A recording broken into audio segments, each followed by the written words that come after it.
একটা স্ত্রীর জন্য যে এটা কত কষ্ট, একটা স্বামীর ছবি ধরে ধরে শুধু রাস্তায় দাঁড়িয়ে তার সন্তান যে খুঁজে বেড়ানো, তার এক সন্তান শুধু বাবার জন্য যে হাহাকার, সেই হাহাকার গুলো আমরা কাউকে বলে বোঝাতে পারি না।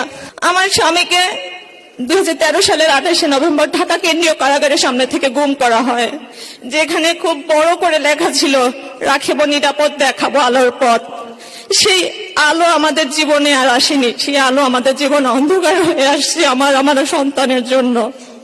আমরা এখন শুধু চাই আমার স্বামীর সন্ধান দিক এবং এই বিচারটা যেন করা হয়। গুম কমিশন যেটা রিপোর্ট, ফাইনাল রিপোর্ট সাবমিট করেছে, সেখানে তারা বলেছে 251 জনকে ধরে নিতেছে, তারা আর কখনো ফেরত আসবে না।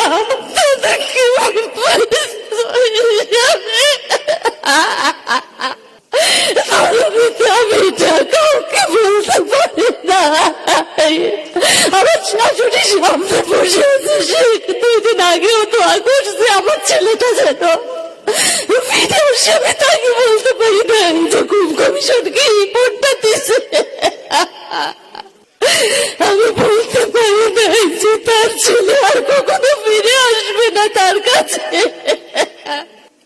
তার বোনদেরকে বলতে পারি নাই তার ভাই আসবে না। এটা নিজের ভিতরে বয়ে বেড়ানো যে কি কষ্ট, কি যন্ত্রণা, সেটা শুধুমাত্র আমরা জানি, আমরা বুঝতে পারি। আমরা কি এখন তাকে মৃত বলে ধরে নেব নাকি শহীদ হিসেবে ধরে নেব? আমি তো অনেক তারেক রহমান স্যারের কাছে জানতে চাই, আমরা কি হিসাবে মানুষগুলোকে ধরে নেব? বাকি জীবন আমরা কি হিসাবে তাকে মনে রাখবো? আমরা একটা দিনও পাই নাই যে তার জন্য স্মরণ করে মনে করে একটা দোয়া করবো। আমরা আজ কি যন্ত্রণা কাটাচ্ছি সেটা কেউ বুঝতে পারবে না। আমাদের রাতগুলো বালিশ ভিজে যায়, রাতের বালিশগুলো কান্নায় ভিজে যায়, যেটা কেউ দেখে না, কাউকে বলতে পারি না, নীরবে আমরা শুধু চোখের পানি ফেলে যাই। আমাদের সাথে তুলি আপু যদি না পাশে থাকতো, এই মায়ের ডাক না থাকতো, আমরা জানি না আজকে আমরা কোথায় আমাদের এই প্রতিবাদটুকু জানাতে পারতাম। আমি সেই জন্য তুলিয়াপুর কাছে অনেক অনেক কৃতজ্ঞ যে আজকে অন্তত তিনি আমাদের পাশে থেকে আমাদের সাহস জুগিয়েছেন এই পর্যন্ত আজকে পথ চলার।